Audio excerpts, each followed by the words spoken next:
තනවා මේ සීනි ගෙනල්ලා තියෙන අපේ නෑදෑයෝ මිස් එළි ඉන්න අයට බණ ටික අහන්න බැරි නම් පොඩ්ඩක් නිහඬව හිටියනම් හරිනේ අපිට මේ වැඩසටහන කරගන්න. පුළුවන් නම්. එහෙම අමාරුයි වගේ නෑ ඇතුළට ඇවිල්ලා වාඩි වෙනනේ. මේ ගමේ තාත්තලගේ හිඟයක් එහෙම තියෙද? මේ ධර්මශාලාවේ ඉන්නවද එක තාත්තා කෙනෙක්? ඉන්නවද කොයි හරි? ඇතුලේ මේ පොඩි දරුවෝ ටික හරි පිරිම් පරාණ ටිකක් හිටපු එක හොඳයි. හොඳයි. නැත්තම් මං විතරක් මේකේ තනියම. ඉන්නවද එක තාත්තා කෙනෙක් ධර්මශාලාවේ? නෑ. බලන්න මුස්ලිම් මිනිස්සු සතියේ දවසක් වෙන් කරගෙන පල්ලි යනවද නැද්ද? මුස්ලිම් මිනිස්සු පල්ලි යනවා සතියේ දවසක්. තියෙන සේරම වැඩ ටික නවත්තලා දාලා අර කඩකාමර සේරම වහලා දාලා මුස්ලිම් ටවුන් එකකට බහැලා බලන්න. ඒ පල්ලි යන දවසට එක මිනිස්සෙක්වත් නැහැ. සේරම කඩ ටික වහලා. සතියට සැරයක්. ක්‍රිස්තියානි මිනිස්සු පල්ලියට යනවා. ඒවට ભેද නැහැ. හැබැයි පෝයකටවත් පන්සලකට එන්න බැරි පිරිසක් ඉන්නේ කොහෙද? මේ බෞද්ධයෝ. මේක රැකගන්න මං කියන්නේ වගකීමක් ගන්න පුළුවන් පිරිසක් ඉන්න ඕනේ. පිරිමි ටික පන්සලකට එන්නේ නැත්තම්. පිරිමි ටිකට මේකේ වගකීමක් ගන්න බැරිලා. හිතන්න පන්සලක දැන් තියෙන සමිති මොනවද? තියෙන හරියක් තියෙන කුලගණ සමිති. ඇයි ඒ?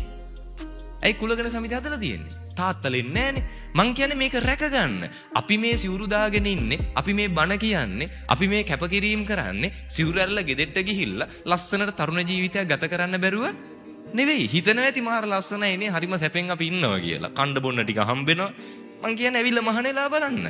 අපි කෑවත් බැනුම් අහන්න ඕනේ. නොකා හිටියත් බැනුම් අහන්න ඕනේ. පයින් ගියත් බැනුම් අහන්න ඕනේ. වාහනයක ගියත් බැනුම් අහන්න ඕනේ. බස් එකක නැග්ගත් බැනුම් අහන්න ඕනේ. මොන තරම් කැපකිරීමක්දනේ? අපි මේ කැපකිරීම කරන දැන් දාන්නේ ගෙදර හිතන්නකෝ එළවලු 10ක් විතර හදනවා. ඔය 10ම බෙදාගෙන වැළඳුවොත් ඒ හාමුදුරන්ගේ පෙරේතකම කියලා පස්සට ගිහින් බයිනවා. අපි දන්නේ නැතුව නෙවෙයි. ඔය 10න් එකක් හරි වැළඳුවේ නැත්තම් මෙච්චර හදලා හාමුදුරු දානේ වළඳන්නේ. ඒකටත් බයිනවා. කවුද කැමති නේ කන්න ටික හම්බෙද්දි ඒ කන්න ටික දීලා බැනුම් අහන්න නේ? එතකොට මේ කැපකිරීම කරන්නේ අපිටත් මේක දමල ගහලා යන්න බැරි කමකට නෙවෙයි. අපේ ලස්සනම කාලේ, අපේ තාරුණ්‍ය අපි මේ කැප කරගෙන මං කියන්නේ බුද්ධ කාලේ වගේ නෙවෙයි අද කාලේ. පොඩි දේ උනත් විවේචනය කරන්න පිරිස වැඩි. අද මේ පන්සලේ ගමේ දායකයෝ ටික හොයාගන්න අමාරු වුණාට, අද මේ ගමේ පන්සලේ පිරිමි ටික හොයාගන්න බැරි වුණාට පොඩි හාමුදුරුවෝ බලන තරුණ හාමුදුරු කෙනෙක්. ඒ හාමුදුරුවෝ නායක හාමුදුරුවෝ එකතු වෙලා හරි ලස්සන පින්කමක් කරනවා. හැබැයි මේකට ශක්තියක් වෙන්න මං කියන්නේ ඇති. බොහෝ පිරිසක් ඇති මේකේ පිටිපස්ස ඉඳගෙන. නමුත් පින්කමක ඉස්සරහට එන්න මේකට ශක්තියක් වෙන්න පිරිමි නැති වුණාට පාන්දර 12ට හරි කමක් නැහැ. ගමේ පන්සලේ හාමුදුරුවෝ මොකක් හරි වැරද්දක් කළා තිබ්බොත් පන්සලෙන් පන්නන්න ওই සෙට් එකේ ඉද නැද්ද? සරංචීත කරේ තියාගෙන. අද මෙතෙන්ට නැති දායක සභාවේ වැඩිම පිරිස හාමුදුරුවෝ පන්නන්න ඕනේ වෙච්ච දවසක එදාට පන්සලට.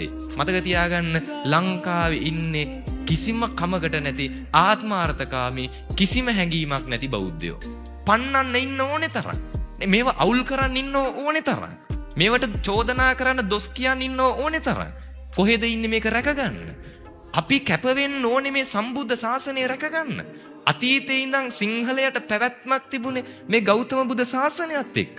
බෞද්ධ ආගමත් එක්ක, මේ සම්ප්‍රදාය එක්ක, මේ ආගම් එක්ක, මේ සංස්කෘතියත් එක්ක අපි බද්ධ වෙච්ච නිසා තමයි අපි මේ තත්වයකට අපේ පැවැත්මක් තිබුණේ. අතීතේ ඔබ පන්සලකට එද්දි සෙරෙප්පු දෙක අවුරුදු 20කට කලින් ගලවපු තැනයි අද ගලවන තැනයි වෙනස්ද නැද්ද? වෙනස්. එදා ඔබ පන්සලකට ආවන් පස්සේ තිබ්බ ගෞරවය මොන තරම් ශ්‍රද්ධාවක් පන්සලේදී තිබ්බද? අද දරුවෝ ළඟ ඒක තියෙද? නෑ. අද ඒව පුරුදු කරන්නේ. අද පන්සලකට දරුවෙක් එක්කන් එන්නේ. පින්කමක් හුරු කරන්නේ. මේ ශාසනය වැඩි කල මෙහෙම ගියොත් තියෙන්නේ නෑ.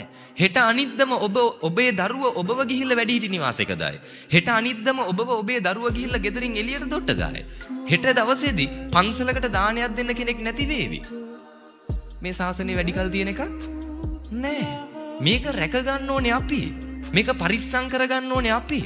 ඒකට හැඟීමක් තියෙන්න ඕනේ අපිට. ඒ හැඟීම අපිට නැත්තම් මං කියන්නේ කමන්නේ. මේක වැඩක් නැත්තම් නේ මේක දමල ගහලා අයින් කරන්න කියලා හිතනවනම් කමක් නැහැ. හැබැයි අනාගතේ අපේ දරුවන්ට මේ වටින දේවල් නැති වේවි. මේ බෞද්ධ දර්ශනය, නිවන් මාර්ගය කියන එක තඹ සත පහක්වත් තාම අපිට තේරිලා නෑ. හාමුදුරුවන්ට දොස් කියන්න, හාමුදුරුවෝ පන්නන්න, මේකට කෙල ගහන්න බලාගෙන, බනින්න බලාගෙන, කට ඇරගත්ත ගමන් චෝදනා කරන්න බලාගෙන බහුතරයේ හිටියට එක ගිහි පවුලක් ඉන්නවද පන්සිල් රකින්න? මෙතන ඉන්න කාට හරි කියන්න පුළුවන් ද හාමුදුරුවනේ අපේ පවුලේ අපි හැමෝම පන්සිල් පද 5 රකින්නවා. පුළුවන්ද කියන්න? කොහෙද ඉන්නේ පන්සිල් ටික රකින්න ගිහි පවුලක්? මේ ලංකාවේ මේ බෞද්ධ රටේ. මොකද්ද අපේ බෞද්ධකමනේ? ඒ නිසා ආරාධනා කරනවා බෞද්ධ වෙනවා කියන්නේ උපදිනකොට බෞද්ධ වෙච්ච එක නෙවෙයි. බෞද්ධ වෙනවා කියන්නේ අම්මා බෞද්ධ නිසා මම බෞද්ධ වෙච්ච එක නෙවෙයි. බෞද්ධ වෙනවා කියන්නේ මම තාත්තා බෞද්ධ වෙච්ච නිසා මම බෞද්ධ වෙනවා කියන එක නෙවෙයි. බෞද්ධ වෙනවා කියන්නේ ලොකු හාමුදුරු අඳුරන නිසා බෞද්ධ වෙන එක නෙවෙයි. බෞද්ධ වෙනවා කියන්නේ පන්සල් ආපු නිසා බෞද්ධ වෙන එක නෙවෙයි. අවබෝධයක් තියෙන්න ඕනේ නේ. අපි කතා කරන්නේ ඒකනේ. මිනිස්සෙක් විදිහට හිතලා වැඩක් කරන්න පුළුවන් වෙන්න ඕනේ. හිතෙන්න ඕනේ. දැන් අපි එන්නේ පන්සලක. හිතෙන්න ඕනේ. අපි ඇවිල්ලා ඉන්නේ දැන් බණක් අහන්න. එතකොට අපි දැනගන්න ඕනේ මෙතෙන්ට මගෙන් මොකද්ද වෙන්න ඕනේ. ඒකයි අපි කරන්න ඕනේ. gedara ඉද්දි බට්ටික කනකොට හිතන්න ඕනේ දැන් මගෙන් වෙන්න ඕනේ මොකද්ද? මේ බට්ටික කන එක. ඒ වෙලාවේ gedara අයත් එක්ක සුවඳව කතා කරන එක. ඉස්කෝලේක ගියොත් එතෙන්දි හිතන්න ඕනේ මෙතෙන්ට මගෙන් මොකද්ද වෙන්න ඕනේ. මිනිස්සෙක් කියන්නේ ඒක. තේරෙනවද? හරිද? ඒ නිසා මනසින් උසස් කියන්නේ අර තිරිසන් සත්තු වගේ හැසිරෙන්න බෑනේ. තිරිසන් සත්තුන්ට මනසක් නැහැනේ. හිතන්න හැකියාවක් නෑ. ඒ අයට සහෝදර සහෝදරියෝද අම්මා තාත්තද දරුවෝද ඒවා අදාළ වෙන්නේ නෑ. තැනක් නොතැනක් අදාළ නෑ. අපි මිනිස්සු වෙන්න ඕනේ. පැහැදිලිද? මනසින් උසස් වෙන්න ඕනේ. බුද්ධිමත් වෙන්න ඕනේ. මේ ශාසනය රැකගන්න. මේක පරිස්සම් කරගන්න. මේකට හැඟීමක් නැති පිරිසක් ඉන්නේ. ලෝකේ ආගම් හොයලා බලන්න. නිදහසෙම ඉන්න පුළුවන් ආගම බෞද්ධ ආගම. ඒ අතරත් ලෝකේ හොයලා බලන්න. ඒ ආගම ගණන් ගන්න නැතුව ඒක පල්ලෙහාට දාන පිරිස ඉන්නෙත් බෞද්ධ ආගම. ඒ නිසා මෙහෙම ගියොත් නම් වැඩිකල් මේ ශාසනය පවතින එකක් නෑ. එහෙමයි කියලා අතාරින්න බෑ. අයි මොන කැපකිරීම කළා හරි අපි මේක රැක ගන්නවා. අපේ අන්තිම හුස්ම පොද යනකම් වුණත් මේ ශාසනය පරිස්සම් කරන එක අපි ඒක කැප වෙලා කරනවා. අපිට මොන දේ අහිමි වුණත්. හරිද? මොකද මේ වටිනා ධර්මය අපි රැක ගන්න ඕනේ. ඒ හැඟීම අපිට තියෙන්න ඕනේ.